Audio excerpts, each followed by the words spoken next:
बच्चों, तो last class में अपन बाकी चीजें कंप्लीट कर लिए थे, जैसे एक्टिवेशन एनर्जी डेल्टा एच, है ना, relationship between activation energy forward backward, है ना, सारी चीजें अपन डिस्कस कर चुके थे। ओके।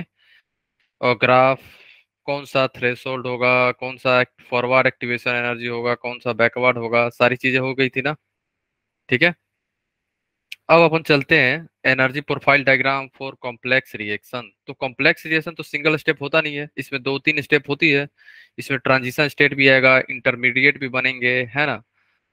तो फर्स्ट हम लोग देखते हैं कॉम्प्लेक्स रिएक्शन। मान लो कि ऑर्गेनिक रिएक्शन जितने भी होती है ना, मोस्टली क्या होते हैं वो कॉम्प्लेक्स ही होते हैं। तो दो तीन स्टेप में रिएक्शन होता है ऑर्गेनिक वाले। तो सपोज कर लो आपके पास अल्कीन दिया हुआ है ना, और हम लोग यहाँ पे एडिशन हो रहा है ना। क्या कर रहे हैं अपन अपन एडिशन कर रहे हैं। ठीक है। एसिड का एडिशन हो रहा है, और इस स्टेप को अपन बोल रहे हैं स्लो स्टेप, या आप बोल सकते हो आरडीएस। ठीक है। ये फर्स्ट क्या, इनिशियली क्या था, ये कंपाउंड स्टेबल था, है ना। फिर इसने क्या किया, एसिड के प्रेजेंट में कार्बोकटायन का फॉर्मेशन हो गया। ये क्या है हमारा, कार्बोकटायन का फॉर्मेशन हो गया, है ना। तो कार्बोकटायन क्या, पहले तो कोई चार्ज नहीं थी, अब चार्ज बन गई। इसका मतलब ये कम स्टेबल होगा अगर आप कंपेयर करोगे इससे, किससे, रिएक्टेंट से, है ना। अगर आप इससे कंपेयर करोगे तो ये क्या होगा, अनस्टेबल होगा। और हमेशा ध्यान रखना, जो भी चार्ज किसी भी कंपाउंड में अगर चार्ज होगा ना, क्या होंगे, लेस स्टेबल होंगे, अगर किसी कंपाउंड में चार्ज नहीं हो तो इसलिए क्या है, लेस स्टेबल है। फिर यहाँ पे क्या हुआ, सीएल जो है न्यूक्लियोफाइल की तरह बिहेव कर रहा है यहाँ पे, और इसने अटैक कर दिया कार्बोकटायन कंटेनिंग कार्बन पे। इसने अटैक किया यहाँ पे और सीएल का एडिशन हो गया। तो फिर अगर आप कंपेयर करोगे कार्बोकटायन वाली कंपाउंड से, और जिसमें सीएल अटैच हो गया, तो सीएल वाले ज्यादा स्टेबल होंगे। और एक चीज ध्यान रखना, अगर आप में दो ट्रांजिशन स्टेट आ रहा है, दो, तो एक इंटरमीडिएट होगा, ये ध्यान रखना। ठीक है। अगर दो ट्रांजिशन स्टेट आ रहा है तो उसमें एक इंटरमीडिएट होगा। तो जैसे यहाँ पे ये आपके पास बना हुआ है एनर्जी प्रोफाइल डायग्राम, है ना। इनिशियली क्या है यहाँ पे दिया हुआ है रिएक्टेंट का एनर्जी। ईआर मीन्स रिएक्टेंट, ये हमारा क्या है, रिएक्टेंट का। ठीक है। रिएक्टेंट क्या, ठीक है, रिएक्टेंट। और ईपी क्या है हमारा, प्रोडक्ट की एनर्जी। ये ईपी क्या है हमारा, प्रोडक्ट की एनर्जी। ठीक है। और ये फर्स्ट ट्रांजिशन स्टेट ऐसा स्टेट होता है जहाँ पे हाई एनर्जी होता है, ध्यान रखना। ट्रांजिशन स्टेट एक टाइप का ऐसा स्टेट होता है, वहां पे एनर्जी सबसे ज्यादा होती है, हाई एनर्जी, याद रखना, है ना। High energy, high energy, highly unstable होते हैं यहाँ पे। और ट्रांजिशन स्टेट में ही क्या होते हैं, बॉन्ड फॉर्मेशन और बॉन्ड ब्रेकिंग होता है एक साथ, एक ही टाइम पे बॉन्ड फॉर्मेशन और बॉन्ड ब्रेकिंग होती है। तो इसलिए यहाँ पे दो ट्रांजिशन स्टेट बना है। और दो ट्रांजिशन स्टेट अगर बनेगा तो एक इंटरमीडिएट भी बनेंगे यहाँ पे। तो ये हमारा हो गया इंटरमीडिएट। ठीक है। क्लियर है, तो ध्यान रखना, दो ट्रांजिशन स्टेट में एक इंटरमीडिएट बनेंगे। ठीक है। और इंटरमीडिएट की एनर्जी कम होती है अगर आप कंपेयर करोगे ट्रांजिशन स्टेट से, हमेशा। हमेशा इंटरमीडिएट का जो होगा ट्रांजिशन स्टेट से कम एनर्जी होगा, है ना। फिर आप लोग को कुछ डाउट आ रहा होगा, सर, सभी लोग ध्यान सुनो, आप लोग को एक डाउट जरूर मन में आ रहा होगा कि सर ये TS1 ज्यादा है और TS2 कम है, ऐसा क्यों, बोलो। आखिर ऐसा क्यों हो रहा है कि हमारा ट्रांजिशन स्टेट फर्स्ट जो है ज्यादा एनर्जी है, ट्रांजिशन स्टेट टू जो है कम एनर्जी है, इसके पीछे लॉजिक क्या है, बोलो। आखिर ऐसा क्यों हो रहा है कि हमारी फर्स्ट ट्रांजिशन स्टेट जो है ज्यादा एनर्जी पे है, और second transition state is having less energy, क्यों, ऐसा आखिर होता क्यों है, बोलो। एनीवन, अब बोलो। अपने आप को अनम्यूट कर सकते हो अगर किसी को आइडिया है ऐसा क्यों होता है, बोलो। एनीवन, किसी को कुछ भी आइडिया आखिर ऐसा क्यों हो रहा है, बोलो। किसी को आइडिया है?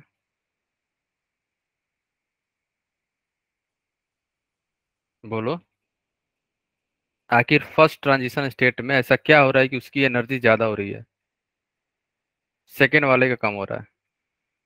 एक चीज ध्यान से देखना सभी लोग। फर्स्ट ट्रांजिशन स्टेट कैसे बन रहा है? फर्स्ट ट्रांजिशन स्टेट जो बन रहा है हमारा, उसमें डबल बॉन्ड ब्रेक हो रहा है ऐसे। ये स्टेबल था, है ना? डबल बॉन्ड ब्रेक करके कार्बोकैटायन का जनरेशन हो रहा था यहाँ पे। ठीक है। तो यहाँ पे एनर्जी तो ज्यादा होगी, ये तो सबको पता है। बॉन्ड ब्रेक हो रहा है, बॉन्ड फॉर्मेशन हो रहा था यहाँ पे, है ना? ठीक है। बट ये तो आपने मान लिया कि ट्रांजिशन स्टेट बन रहा है तो एनर्जी ज्यादा होगी। बट सेकेंड स्टेट में क्या हो रहा है? जब सेकेंड ट्रांजिशन स्टेट में आप देखोगे, ऑलरेडी जो ये कंपाउंड है ना, जो कार्बोकैटायन यहाँ बना हुआ था, ये ऑलरेडी लेस है स्टेबल। क्या है ये? लेस स्टेबल है। तो ये बनना चाहेगा ना जल्दी स्टेबल के फॉर्मेशन में। ये क्या चाहेगा? जल्दी स्टेबल हो जाऊं मैं। तो यहाँ पे जो ट्रांजिशन स्टेट का जो एनर्जी होगा ना, कम होगा। क्यों? क्योंकि ये क्या बनना चाह रहा है? स्टेबल। ये ऑलरेडी अनस्टेबल है ना, लेस स्टेबल है। इसलिए सेकेंड ट्रांजिशन स्टेट क्या होते हैं, यहाँ पे एनर्जी कम होती है। ठीक है। क्योंकि जो कंपाउंड है ऑलरेडी अनस्टेबल है, और इसको क्या मिल रही है? स्टेबिलिटी। तो इसकी जो ट्रांजिशन स्टेट का एनर्जी जो होगा वो तो कम होगा ना, क्योंकि कंपाउंड किधर जा रहा है? स्टेबिलिटी की तरफ मूव कर रहा है। समझ रहे हो आप? तो इसलिए सेकेंड ट्रांजिशन स्टेट में एनर्जी कम होती है। और इंटरमीडिएट जो होते हैं, इनकी एनर्जी दोनों ट्रांजिशन स्टेट से कम क्यों होती है, अब बताओ। फर्स्ट ट्रांजिशन स्टेट आप समझ गए, क्योंकि यहाँ पे क्या हो रहा है? डबल बॉन्ड ब्रेक कर रहा है। स्टेबल था, मोर स्टेबल से लेस स्टेबल की तरफ जा रहे हैं हम लोग। और फिर हम लोग लेस स्टेबल से मोर स्टेबल में जा रही है, इसलिए ट्रांजिशन स्टेट की एनर्जी कम बेसी हो रही है। अब ये बताओ, इंटरमीडिएट जो है हमारा, इसकी एनर्जी कम क्यों है? एनीवन? इंटरमीडिएट यहाँ पे कार्बोकैटायन बना है, अब बताओ इसकी एनर्जी कम क्यों है? बोलो।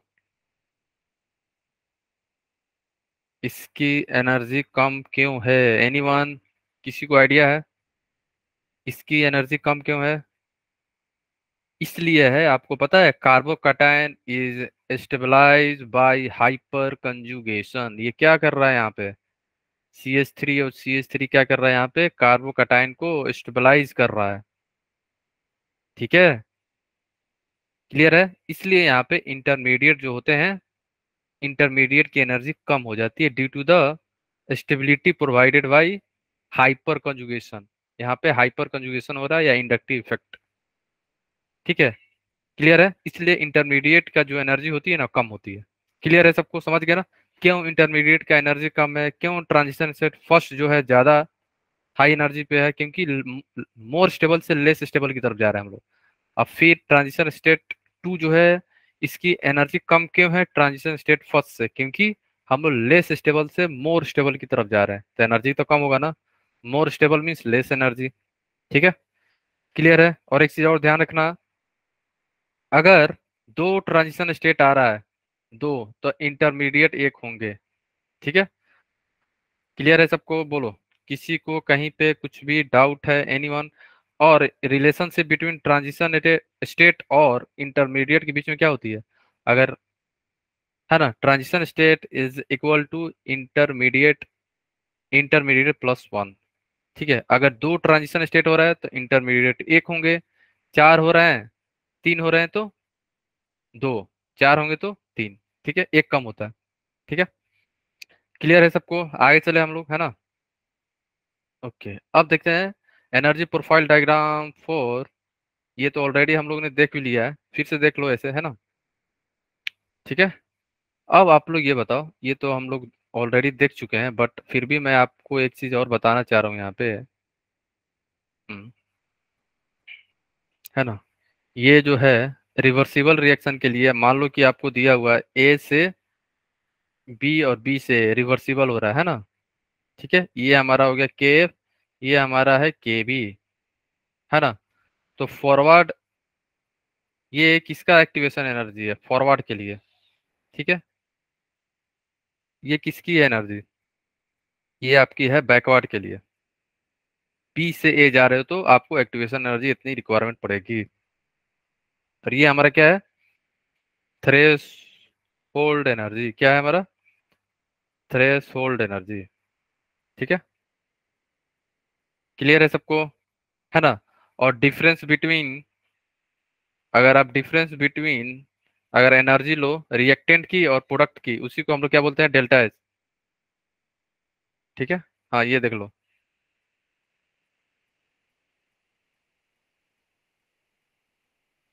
ठीक है, है ना? तो डेल्टा एच क्या होगा? डिफरेंस बिटवीन प्रोडक्ट की एनर्जी माइनस रिएक्टेंट की एनर्जी, ये मैंने ऑलरेडी आपको बता चुका हूँ, है ना? तो डेल्टा एच क्या हो जाएगा? फॉरवर्ड माइनस बैकवर्ड, ये हो चुका है सबको, है ना? ठीक है, अगर आपसे कोई बोले कि थ्रेश होल्ड एनर्जी कितने के बराबर होगी? थ्रेश होल्ड एनर्जी कहाँ से कहाँ है? टॉप टू बॉटम तक क्या है हमारा? थ्रेश होल्ड एनर्जी है। तो threshold energy is equal to क्या क्या होगा? बोलो, ये सम कर दो। फर्स्ट ईपी, प्रोडक्ट की एनर्जी, फिर ऊपर जाओ डेल्टा एच है हमारा, फिर ऊपर जाओ, क्या है ये? Activation energy forward. या कर सकते हो कि आप प्रोडक्ट की तरफ आओ, है ना? EP plus activation energy of product, ये ऐसे भी आप फाइंड कर सकते हो एक्टिवेशन एनर्जी। ठीक है, प्रोडक्ट की energy plus activation energy of backward, आपको क्या मिलेगा? Threshold energy T H, ETH. और ईटीएच और क्या हो सकता है? अगर आप, अगर आप, हाँ, ये तो हम लोगों ने कर भी लिया, है ना? तो रिएक्टेंट की energy, okay, plus delta H plus forward, हाँ। ठीक है, ये भी हो जाएगा ना? बोलो हाँ या ना? ठीक है गाइस, बोलो। Okay, reactant plus EF plus delta H, EP, यहाँ पे होना चाहिए ईपी, है ना? ठीक है, ईपी, ईपी होगा, ठीक है। ओके, आगे चले हम लोग, बोलो। Threshold, threshold energy अगर कोई पूछे कैसे फाइंड करोगे, तो आप क्या करोगे? सम ऑफ प्रोडक्ट की energy plus delta H plus forward. Similarly यहाँ पे क्या करोगे? EP plus backward activation energy, है ना? ठीक है, देखो एक्टिवेशन एनर्जी क्या होता है? It is the minimum amount of energy. अगर एक्टिवेशन एनर्जी का डिफिनीशन देखो तो क्या होता है? It is the minimum amount of energy required to complete the reaction. कितनी minimum amount of energy requirement होगा रिएक्टेंट साइड में, सो दैट बैरियर को क्रॉस कर पाए, है ना? थ्रेशोल्ड एनर्जी को पार कर पाए, है ना? मिनिमम अमाउंट ऑफ एनर्जी होगा तभी तो थ्रेशोल्ड को पार करेगा। ठीक है, और थ्रेशोल्ड क्या होती है? The energy difference between TS and ground means, TS means transition state, TS क्या है हमारा? Transition state, transition state energy. और ग्राउंड लेवल, ये हमारा क्या है? ग्राउंड लेवल है, ठीक है, ये हमारी है ग्राउंड लेवल। और ये हमारा है TS, TS mean transition state, है ना? तो energy between ground level to transition state को ही हम लोग क्या बोलते हैं? Threshold energy. ठीक है, क्लियर है गाइस? आगे चले हम लोग, बोलो। Yes sir. ठीक है, अब चलते हैं अर्हेनियस इक्वेशन की तरफ, है ना? तो अर्हेनियस इक्वेशन की तरफ जाने से पहले आपको एक चीज और बता दूं, ये इक्वेशन कहाँ से ड्राइव हुआ था? अगर आप ध्यान से देखो तो हम लोगों ने लास्ट क्लास में बताया था ना, रेट ऑफ रिएक्शन जो था किसके बराबर था? Collision frequency into barrier factor into, याद है सबको ना? बोलो हाँ या ना? सबको याद है? रेट ऑफ रिएक्शन जो मैंने लास्ट क्लास में आपको बताया था, याद है सबको? बोलो, रेट ऑफ रिएक्शन जो था हमारा, collision frequency into fraction of effective collision into orientation factor या स्टेरिक फैक्टर, दोनों सेम चीज होता है ना? ओरिएंटेशन फैक्टर हो जाए या steric factor, both are same thing, है ना? दोनों ही सेम है, ओरिएंटेशन या स्टेरिक दोनों सेम चीज है ना? या प्रोबेबिलिटी फैक्टर, सभी सेम होते हैं ना? तो वहां से जो इक्वेशन हम लोगों को मिली थी, क्या मिली थी? P into Z A B into E to the power minus E A upon R T, है ना। फिर क्या लिख सकते हैं हम लोग, concentration to the power order, ठीक है। और यही जो है ना हमारा ये, यही होता है हमारा ए। ये क्या हो जाता है हमारा A equal to P into Z A B, ठीक है। यही हमारा क्या हो जाता है, ए के बराबर हो जाता है ये, P into Z A B. तो यहाँ से हमारा इक्वेशन निकल के आता है, अगर आप देखोगे तो हमारा इक्वेशन बन जाएगा, रेट ऑफ, रेट का इक्वेशन बन जाएगा A into E to the power minus E A upon R T into concentration जो रिएक्टेंट का होगा इंटू पावर ऑर्डर, क्या हो जाएगा ऑर्डर। और यही जो कांस्टेंट है, इसी को हम लोग बोलते हैं आर्हेनियस इक्वेशन। ये जो कांस्टेंट मिला हमें, ये कांस्टेंट है ना, याद आया सबको। यही तो के कांस्टेंट था ना, बोलो। R equal to yes sir. Concentration to the power order, बोलो हाँ या ना। तो यही तो के कांस्टेंट है हमारा, ए इंटू ई के power minus E upon R T. तो यहीं से इक्वेशन डराइव हुआ था, आर्हेनियस इक्वेशन, ठीक है। आपको बस ध्यान रखना है Arrhenius equation, okay, prove prove नहीं, है ना, ठीक है। क्लियर है सबको। तो आर्हेनियस इक्वेशन क्या था हमारा, K is equal to A into E के power minus minus E upon R T, है ना, ठीक है। और fraction of molecule which are crossing energy barrier is equal to E के power minus E upon R T. ये तो आपको पता है, लास्ट क्लास में हम लोगों ने डिस्कस किया है। इतना ही फ्रैक्शन ऑफ मॉलिक्यूल जो है पार कर रहे थे क्या, एनर्जी बैरियर को, है ना, ठीक है। तो ये इक्वेशन ध्यान रखना, इसी से क्वेश्चन पूछे जाएंगे सभी लोग, it is very very important, है ना। K is equal to A into E के power minus E upon R T, Arrhenius equation बोलते हैं इसे, है ना। इसको अपन क्या बोलते हैं, आर्हेनियस इक्वेशन, ओके। क्लियर है सबको, आगे चले अपन, है ना। ए क्या है हमारा यहाँ पे, ए हमारा होता है आर्हेनियस फैक्टर या कोलिजन फैक्टर, फ्रीक्वेंसी फैक्टर या प्री एक्सपोनेंशियल फैक्टर बोलते हैं हम, है ना। ये हमारा क्या है, Arrhenius factor, collision factor, frequency factor या प्री एक्सपोनेंशियल फैक्टर, ठीक है। और यूनिट ऑफ ए होगा सेम एज यूनिट ऑफ के, ठीक है। और यूनिट ऑफ आर जो होगा ना यहाँ पे, गैस कांस्टेंट जो है हमारा आर, वो ये पे डिपेंड करेगा। अगर एक्टिवेशन एनर्जी जूल में है तो आर की वैल्यू जूल में होगी, कैलोरी में है तो कैलोरी में होगी, ठीक है, ध्यान रखना। आर की यूनिट डिपेंड करेगी किस पे, ईए की यूनिट पे, ठीक है। और अगर आप देखो यहाँ पे, लिख लो कि हमारा क्या है, कांस्टेंट, रेट कांस्टेंट, है ना। ए आपको पता चल गया, आर क्या है हमारा, गैस कांस्टेंट, है ना। टी हमारा क्या है, टेम्परेचर। ये क्या है हमारा, एक्टिवेशन एनर्जी।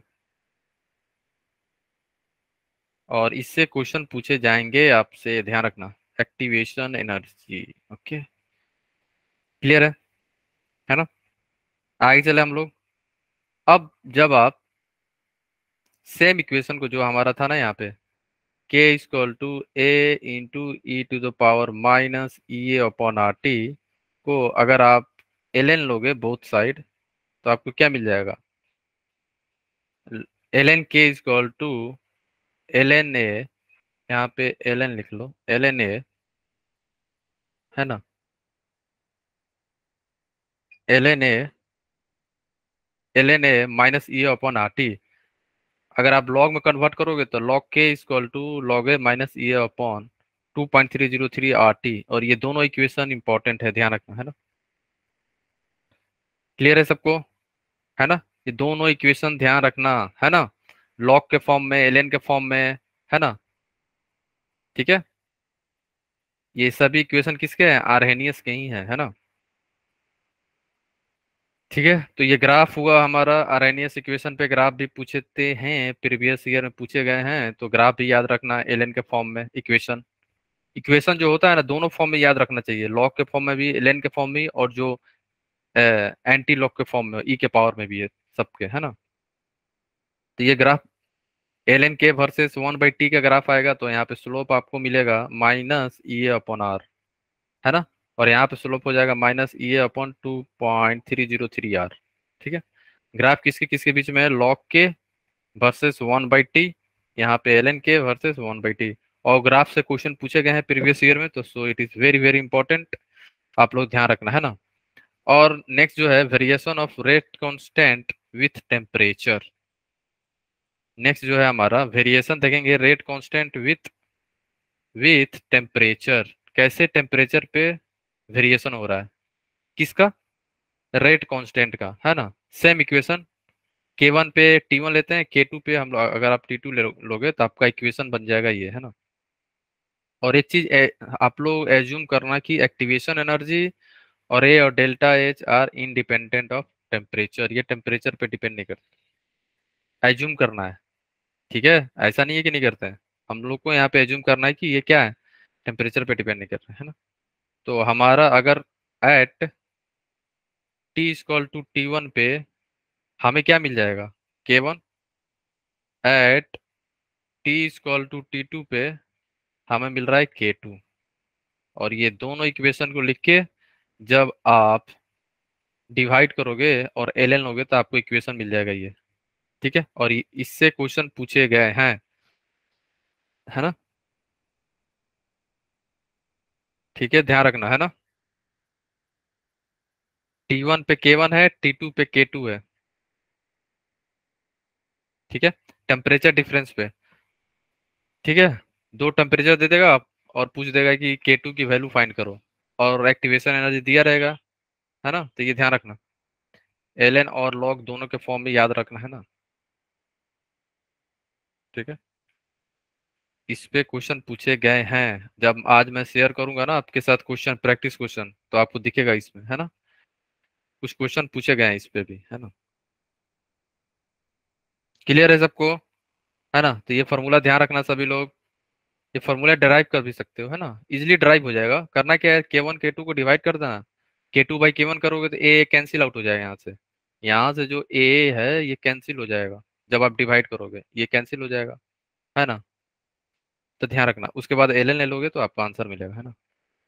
तो डेरिवेशन इंपॉर्टेंट नहीं है, इंपॉर्टेंट क्या है, इक्वेशन। तो L N K2/K1 = E/R 1/T1 - 1/T2। Clear है सबको, आगे चले हम लोग, है ना। अब देखो आप लोग, ठीक है, अब इफेक्ट ऑफ कैटलिस्ट। देखो कैटलिस्ट को आपको पता है ना, रिएक्शन के को फास्ट कर देती है ये, है ना। क्यों, क्योंकि रिएक्शन के रेट को क्या करती है, अल्टर कर देती है ना। कैटलिस्ट क्या होती है, effect of catalyst, substance which alter the rate of reaction is known as catalyst. Catalyst basically करती क्या है, रिएक्शन के रेट को चेंज कर देती है, अल्टर कर देती है, चेंज कर देती है ना। तो कैटलिस्ट दो टाइप के होते हैं, एक तो होती है हमारी पॉजिटिव कैटलिस्ट, दूसरी होती है नेगेटिव कैटलिस्ट, है ना। पॉजिटिव कैटलिस्ट क्या करती है, रिएक्शन के रेट को बढ़ाती है, बट नेगेटिव कैटलिस्ट क्या करती है, डिक्रीज कर देती है। ठीक है, और कैटलिस्ट डिपेंड करती है रिएक्शन पे, ऐसा नहीं है कि आपने बोल दिया ये कैटलिस्ट है ना, पर्टिकुलर नाम ले लिया, मान लो MnO2 जो है कैटलिस्ट है, और ये सब में काम करेगा कैटलिस्ट की तरह, नो। ठीक है, ओके, ऐसा हम लोग नहीं बोल सकते, है ना। पर्टिकुलर रिएक्शन के लिए पर्टिकुलर कैटलिस्ट होती है, और वो आपको याद करना पड़ेगा, है ना। ठीक है, जैसे positive catalyst increase the rate while negative catalyst decrease the rate. तो नेगेटिव कैटलिस्ट हम लोग ऑर्गेनिक में भी देखेंगे, है ना। ठीक है, क्लियर है। जैसे KClO3 को जब आप हीट करोगे तो KCl+O2 गैस बनेगा, बट जब आप MnO2 कैटलिस्ट की तरह यूज करोगे यहाँ पे फिर भी मिलेगा। इसका मतलब ये है, या तो आप हीट यूज करो, या तो कैटलिस्ट कैटलिस्ट यूज करोगे तो हीट कम देना पड़ेगा, कम अमाउंट में हीट दोगे यहाँ पे, फिर भी रिएक्शन हो जाएगा। तो कैटलिस्ट क्या प्रोवाइड करता है, रेट ऑफ रिएक्शन को फास्ट कर देगा, है ना। ठीक है, एक्टिवेशन एनर्जी को भी चेंज कर देता है, सो दैट जो रिएक्टेंट जो है एनर्जी बैरियर को पार कर ले इजिली। है ना, ध्यान रखना है क्या। इफेक्ट ऑफ कैटलिस्ट, कैटलिस्ट का इफेक्ट क्या है, जैसे it provide a alternate path to the reaction, different path provide करती है, क्यों, क्योंकि एक्टिवेशन एनर्जी को कम कर देती है ना। ठीक है। ओके। तो क्या क्या चेंज करती है, जैसे एक्टिवेशन एनर्जी चेंज हो जाता है, थ्रेशोल्ड एनर्जी चेंज हो जाती है, कम हो जाती है ना। ठीक है। रेट ऑफ रिएक्शन भी चेंज हो जाता है। ओके। ध्यान रखना, activation energy, threshold energy and rate of reaction को कैटलिस्ट जो है चेंज कर देते हैं। ओके। किसी को डाउट है, एनीवन, बोलो, एनीवन, किसी को डाउट है। जैसे कैटलिस्ट जो है कैसे जो है अपनी एक्टिवेशन एनर्जी को चेंज करती है, सपोज करो यहाँ पे आपके पास क्या क्या दिया हुआ है, सभी लोग ध्यान सुनना। ईटी, ईआर और ईए जो है विदाउट कैटलिस्ट है ना। यहाँ पे जो है विदाउट कैटलिस्ट ये है, और कैटलिस्ट के प्रेजेंट में, पॉजिटिव कैटलिस्ट के प्रेजेंट में हमारे पास ये मिल रहा है ना। तो ये देखो इतना अल्टर कर दिया इसने,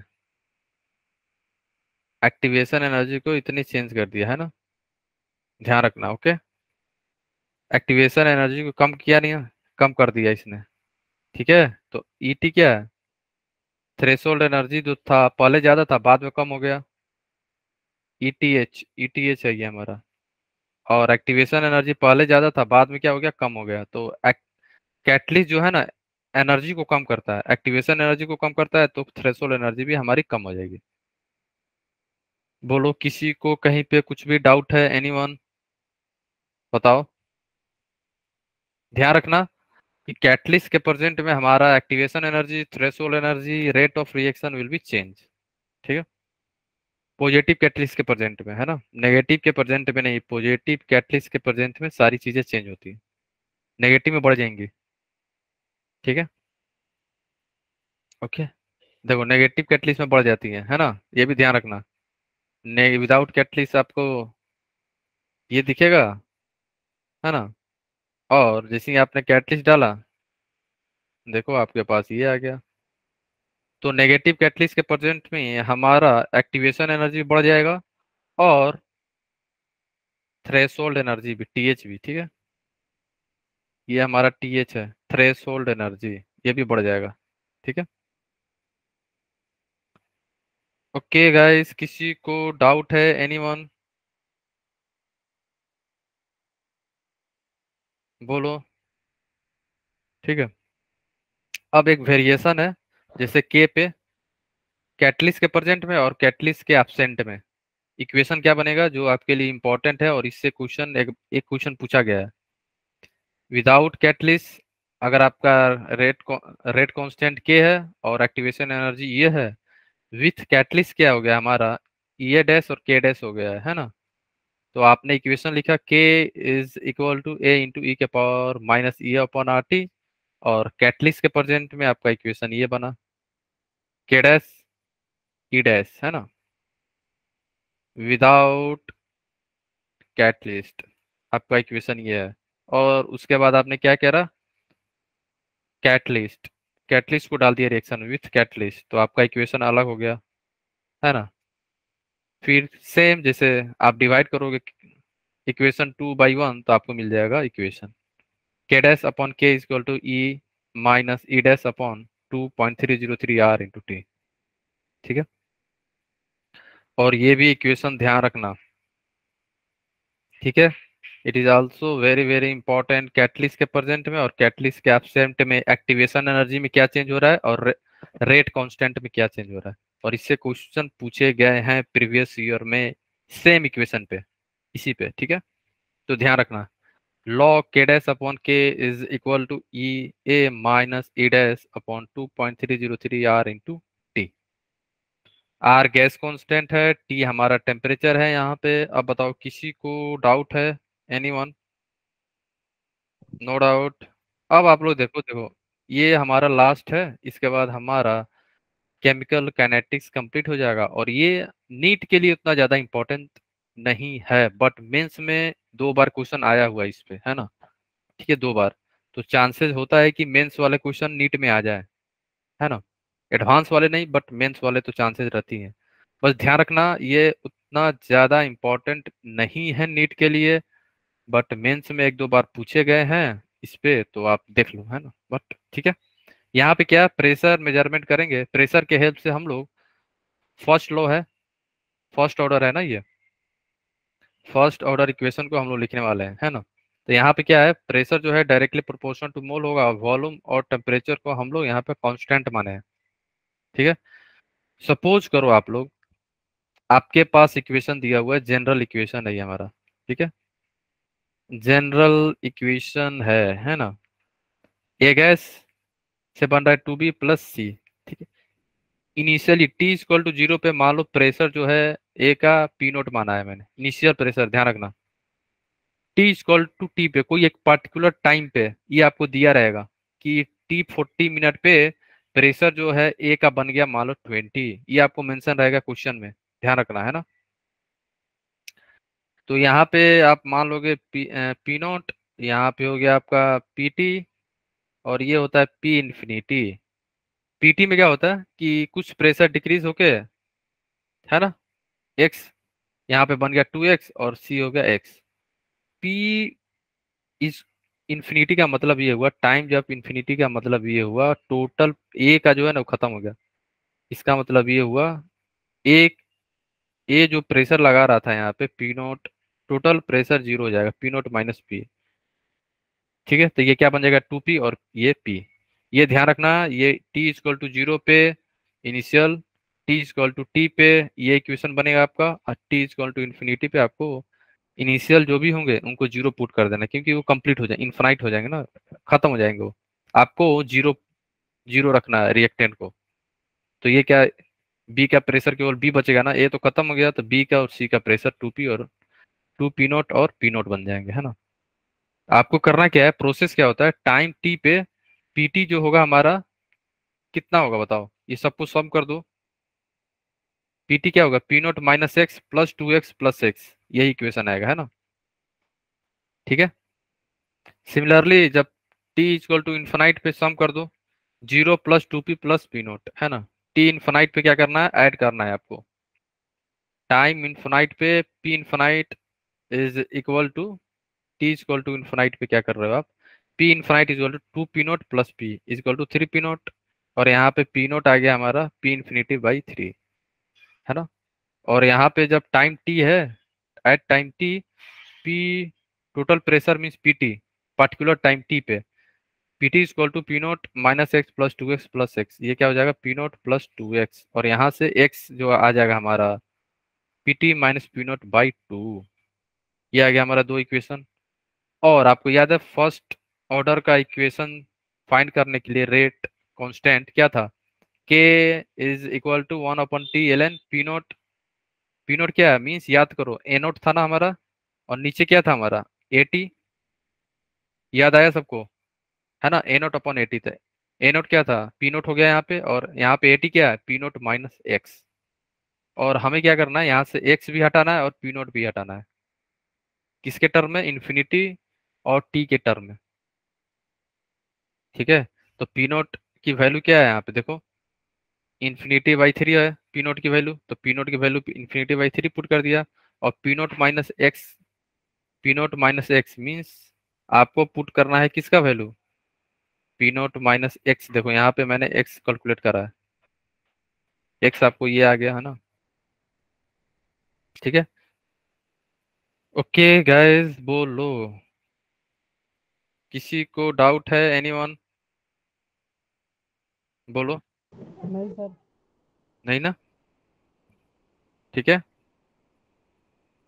और यहाँ पे जब आप, अगर आप डायरेक्ट फार्मूला भी होता है इसका, ठीक है, देखो इतना करने से बजाय अब डायरेक्ट फार्मूला होता है इस टाइप के क्वेश्चन सॉल्व करने के लिए, फार्मूला क्या होता है देखो, ये तो डेरिवेशन था, डायरेक्ट फार्मूला देखो कैसे करते हैं अपन।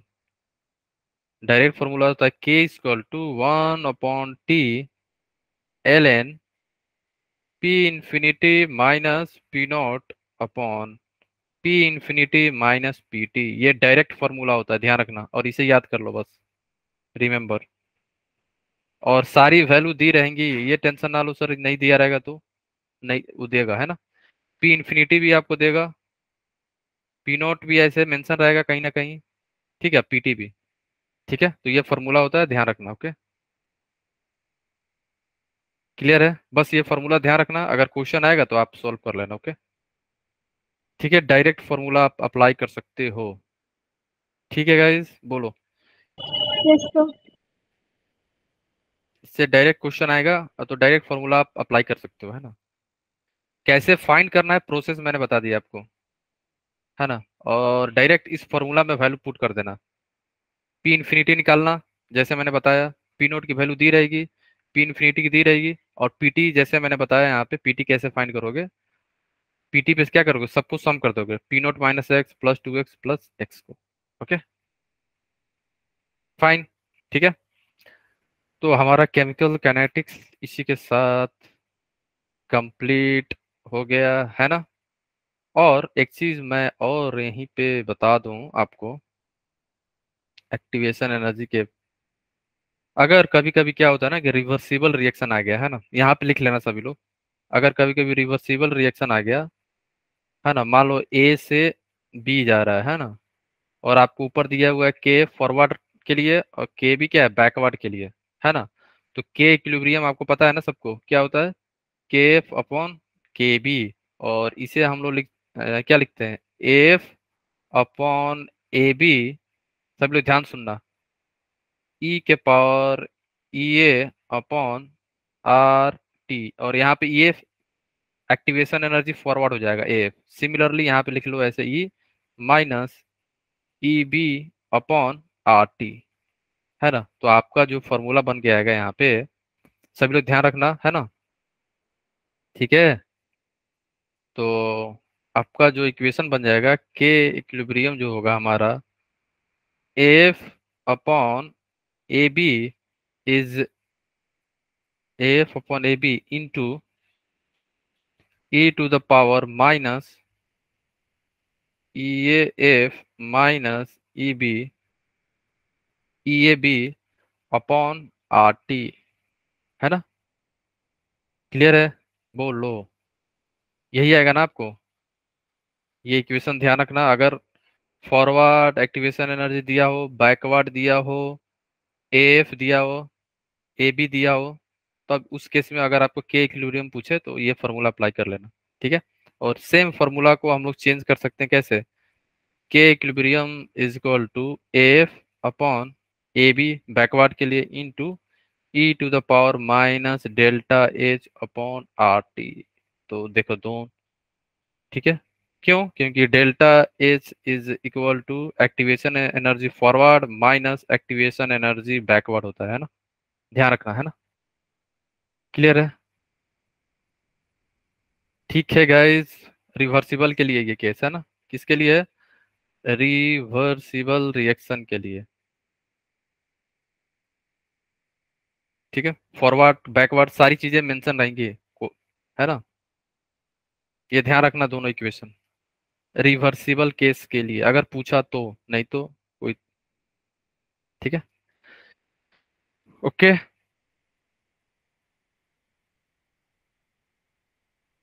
है ना। रिवर्सिबल के लिए है ये फॉर्मूला, है ना। ठीक है, रिवर्सिबल केस, है ना, रिवर्सिबल के लिए। ओके, केफ क्या है, rate constant for forward reaction, K B क्या है, rate constant for backward reaction. ध्यान रखना, ई एफ क्या है, activation energy forward, E A B क्या है, activation energy backward, F A B forward backward, पता है ना, ये क्या है हमारा, सबको पता है ना, RNS factor forward, RNS factor backward. ठीक है, सभी लोग लिख लेना है। ओके, ठीक है, तो अपन केमिकल काइनेटिक्स काफी डिटेल में कवर कर चुके हैं, और इसी के साथ हमारा chemical kinetics the end. Okay, ठीक है, अब बताओ, अब अपन स्टार्ट करते हैं बायोमोलिकुल। ओके, तो अपन अब स्टार्ट करते हैं अपनी बायोमोलिकुल गाइस। ओके, तो नेक्स्ट चैप्टर जो होगा हमारा बायोमोलिक्यूल होगा। तो देखो बायोमोलिक्यूल का आज अपन केवल बेसिक डिफिनीशन देखते हैं। नेक्स्ट क्लास से इंपॉर्टेंट हो जाएगा ज्यादा, क्यों? क्योंकि नेक्स्ट क्लास में हम लोग देखेंगे कैपिटल डी क्या होता है, स्मॉल डी क्या होती है, अल्फा क्या होता है, बीटा क्या होता है ना। तो आज का क्लास बस बेसिक है, देख लो। कार्बोहाइड्रेट क्या होता है? हाइड्रेट ऑफ कार्बन को अपन बोलते हैं कार्बोहाइड्रेट। तो हाइड्रेट का मतलब क्या हुआ? Water, H2O। कार्बन का मीन्स अगर जनरल फॉर्मूला क्या हो जाएगा?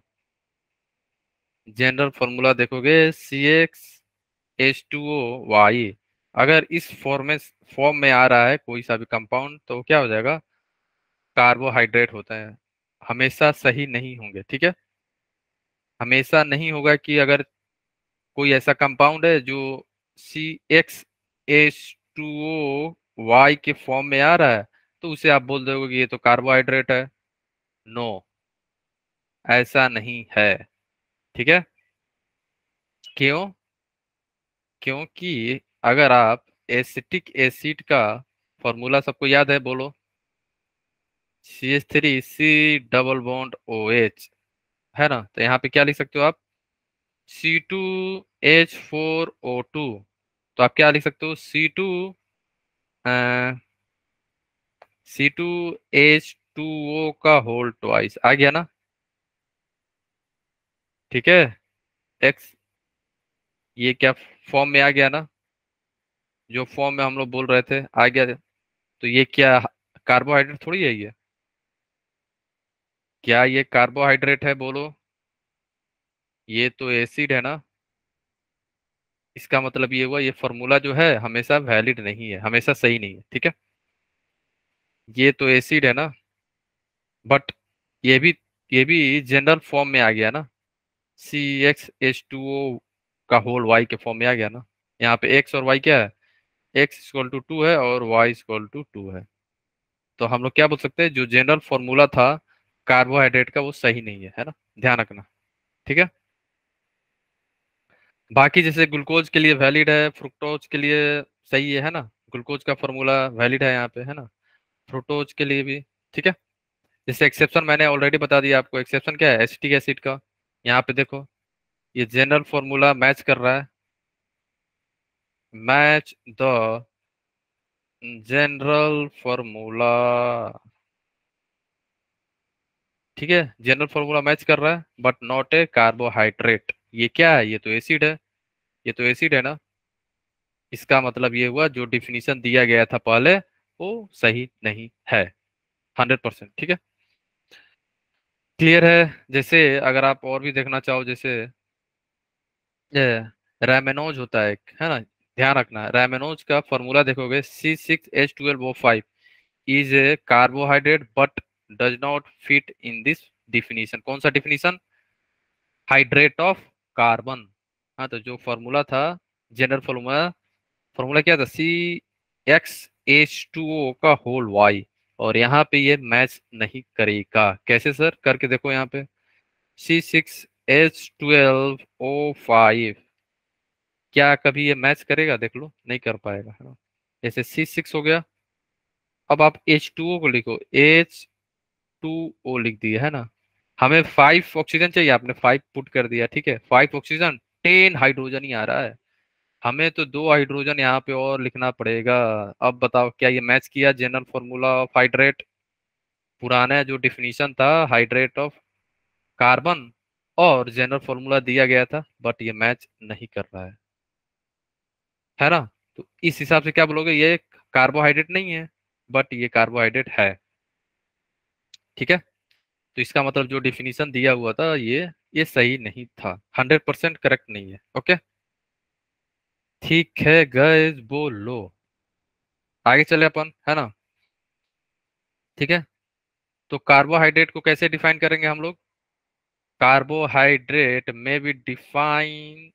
The may be defined as the optical active polyhydroxyaldehyde या कीटोन और the compound which produce such unit on hydrolysis। Hydrolysis के बाद अगर आपको ग्लूकोज, फ्रुक्टोज ऐसा कुछ कंपाउंड मिल रहा है तो उसी को हम लोग क्या बोलते हैं? कार्बोहाइड्रेट। कार्बोहाइड्रेट क्या होते हैं? ऑप्टिकली एक्टिव पॉलीहाइड्रोक्सी अल्डिहाइड और कीटोन। और ये एनसीईआरटी डिफिनीशन है, तो आप याद रखना और बोर्ड में आप सेम टू सेम लिखना, ठीक है? अगर कार्बोहाइड्रेट के डिफिनीशन कोई पूछे तो, ठीक है? क्लियर है? बोलो, किसी को डाउट है? Anyone?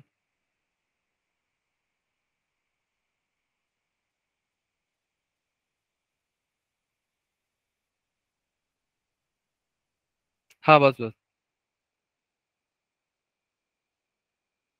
Okay okay, once guys, बस ज्यादा नहीं है, 2-3 मिनट है। इफ्रा, है ना? इफ्रा, जुबिया,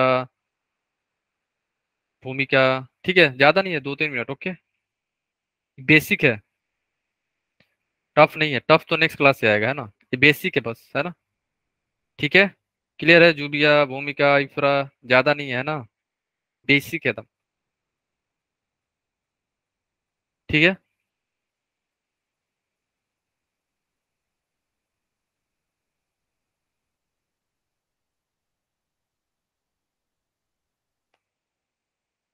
ठीक है ठीक है, इफ्रा ज्यादा नहीं है ना, बेसिक पार्ट अपन कवर करेंगे आज। ओके, जैसे कार्बोहाइड्रेट क्या होते हैं? स्वीट इन टेस्ट होते हैं। कार्बोहाइड्रेट जो होते हैं वो क्या होते हैं? Sweet in taste. और स्वीट इन टेस्ट है तो शुगर बोलेंगे, और शुगर के टेस्ट में नहीं होंगे तो हम लोग क्या बोलेंगे उससे? Non sugar. शुगर नहीं है, है ना? ठीक है, जैसे शुगर जो हम लोग यूज करते हैं घर में, पता है उसको हम लोग बोलते हैं सुक्रोज। और जो शुगर मिल्क में होता है उसे हम लोग बोलते हैं लैक्टोज। बेसिक एकदम। आज का जो लेक्चर होगा बायोमोलिकुलर बेसिक होगा, याद करने वाली चीजें होंगी। यस, ठीक है, याद रखना है ना। जो शुगर अपन यूज करते हैं घर में उसको बोलते हैं सुक्रोज, और जो शुगर प्रेजेंट होता है मिल्क में उसे हम बोलते हैं लैक्टोज। ठीक है, देखो, classification of carbohydrate. Yes, carbohydrate जो होते हैं स्वीट इन टेस्ट होते हैं मोस्टली। तो क्लासिफिकेशन ऑफ कार्बोहाइड्रेट देख लेते हैं। फंक्शनल के बेसिस पे अल्डिहाइड और कीटोन के बीच में, है ना, पॉलीहाइड्रोक्सी अल्डिहाइड और पॉलीहाइड्रोक्सी कीटोन की में डिवाइड होते हैं। पॉलीहाइड्रोक्सी अल्डिहाइड और polyhydroxy ketone. Yes, non sugar होते हैं, है ना? क्यों क्यों क्यों होते हैं आगे हम लोग देखेंगे, है ना? आज ही हो जाएगा, ठीक है? जैसे अल्डोज अल्डिहाइड होता है यहाँ पे, फंक्शनल CHO। कीटोज मीन्स यहाँ पे कीटोन ग्रुप होगा, फंक्शनल ग्रुप, ठीक है? ओके, ठीक है। तो जैसे मान लो कि 3 कार्बन एटम है ना? तो उसे हम लोग बोल देंगे अल्डो ट्रायोज या कीटो ट्रायोज। अगर 4 है तो अल्डो टेट्राओज और कीटो टेट्रोज। अगर 5 कार्बन है तो अल्डो पेंटोज और या कीटो पेंटोज। 6 कार्बन है तो अल्डो हेक्सोज या कीटो हेक्सोज। ठीक है, आज एकदम बेसिक चल रहा है, आज ज्यादा कुछ है नहीं। On the basis of reducing nature, on the basis of reducing nature, है ना? रिड्यूसिंग या नॉन रिड्यूसिंग शुगर, ठीक है? ओके, रिड्यूसिंग और नॉन रिड्यूसिंग शुगर, ठीक है? तो रिड्यूसिंग का मतलब ये हुआ ऐसा कंपाउंड, ऐसी कार्बोहाइड्रेट जो टॉलेंस रिएजेंट, फेलिंग रिएजेंट और बेंडेड रिएजेंट को रिड्यूस कर ले। बस ध्यान रखना, याद रखना, है ना? ऐसा रिड्यूसिंग कार्बोहाइड्रेट जो टॉलेंस रिएजेंट को क्या करते हैं? रिड्यूसिंग एजेंट का मतलब खुद वो क्या होगा? रिड्यूसिंग एजेंट किसे बोलते हैं बताओ? हम लोग रिड्यूसिंग एजेंट का मतलब ये हुआ खुद वो क्या हो रहा था? खुद हो रहा होगा ऑक्सीडाइज, दूसरे को कर रहा होगा रिड्यूस। तो इसका मतलब ये हुआ ऐसी कार्बोहाइड्रेट जो टॉलेंस को रिड्यूस करे, फेलिंग रिएजेंट को रिड्यूस करे और बेंडिक्ट रिएजेंट को रिड्यूस करे। ठीक है, और नॉन रिड्यूसिंग शुगर मतलब do not reduce Tollens, Fehling और बेंडिक्ट रिएजेंट। इनको ये रिड्यूस नहीं कर पाता है ना? ये बेसिक चीजें हैं, ध्यान रखना आप लोग, ठीक है? रिएजेंट, ओके, फेलिंग रिएजेंट और बेंडिक्ट रिएजेंट को रिड्यूस नहीं कर पाएंगे, वही कार्बोहाइड्रेट क्या होंगे हमारे? Non reducing sugar. ठीक है, जैसे एग्जांपल देख लो, glucose, fructose, galactose, maltose and lactose, है ना, glucose, fructose, lactose and maltose. ठीक है, ये सभी क्या है, रिड्यूसिंग शुगर है। और जितने भी मोनोसेकेराइड होते हैं वो क्या होते हैं हमारे, रिड्यूसिंग शुगर होते हैं। और एग्जाम्पल क्या होंगे यहाँ पे, सुक्रोज। नन रिड्यूसिंग शुगर का एग्जाम्पल क्या होगा, sucrose. It is non reducing sugar, non reducing sugar है। ठीक है, हाइड्रोलाइसिस के बेसिस पे मोनोसेकेराइड, ओलिगोसेकेराइड एंड पॉलीसेकेराइड। बस ये लास्ट टॉपिक है हमारा, है ना। ये टॉलेंस रिएजेंट अपन पढ़ेंगे डिटेल में प्रिया, है ना। अभी के लिए बस ध्यान रखो, टॉलेंस रिएजेंट, फेलिंग और बैंडिट। ठीक है, ये हम लोग डिटेल में पढ़ेंगे ऑर्गेनिक में। ठीक है, ओके। तो जैसे मोनो, मोनो मीन्स क्या है, मोनो जो है हाइड्रोलाइज नहीं हो पाते हैं फर्दर। मोनो का मतलब ये हुआ, ये हाइड्रोलाइज नहीं हो पाएंगे, है ना। इट डजंट हाइड्रोलाइज फर्दर, जैसे ग्लूकोज, फ्रुक्टोज, ग्लैक्टोज एग्जाम्पल है ना, ध्यान रखना।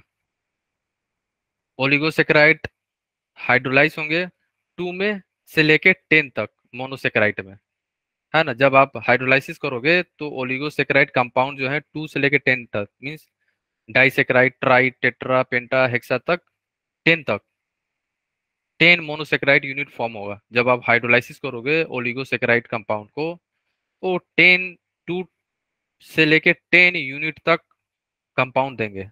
जैसे सुक्रोज हुआ, माल्टोज हुआ, लैक्टोज हुआ, ये सभी क्या है, डाइसेकेराइड हैं, 2 यूनिट देंगे। सुक्रोज हुआ, माल्टोज, लैक्टोज आर डाइसेकेराइड।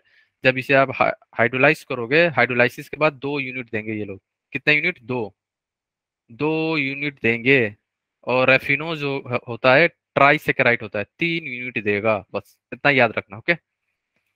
ठीक है, पॉलीसेकेराइड क्या बोलेंगे, जो हाइड्रोलाइसिस के बाद बहुत सारे क्या देंगे, मोनोसेकेराइड देंगे। Large amount of monosaccharides will be form after hydrolysis of polysaccharide compound. जैसे स्टार्च हुआ, सेल्यूलोज हुआ, ग्लाइकोजेन हुए, ये सभी क्या है, पॉलीसेकेराइड होते हैं ये, है ना।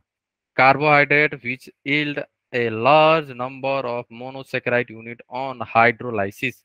हाइड्रोलाइसिस करने के बाद लार्ज अमाउंट ऑफ मोनोसेकेराइड मिलता है यहाँ पे, स्टार्च, सेल्यूलोज, ग्लाइकोजेन एग्जांपल हुआ, है ना। पॉलीसेकेराइड का स्टार्च हुआ, सेल्यूलोज हुआ, ग्लाइकोजेन हुए, है ना। इनको जब आप हाइड्रोलाइज करोगे तो लार्ज अमाउंट ऑफ मोनोसेकेराइड मिलेंगे, लार्ज अमाउंट। ठीक है, और पॉलीसेकेराइड, जैसे किसी ने बोला, नेहा ने बोला कि polysaccharides are not in sweet in taste, hence they are called non sugar या नॉन रिड्यूसिंग शुगर भी बोलेंगे। ठीक है, ओके। तो next class is going to be very very important for biomolecule. ठीक है, आज केवल बेसिक था तो देख लेना। ठीक है, सभी लोग अच्छे से, तो हम लोग नेक्स्ट क्लास में मिलते हैं। तब तक के लिए okay bye, and keep learning and keep smiling. Bye bye all of you, take care.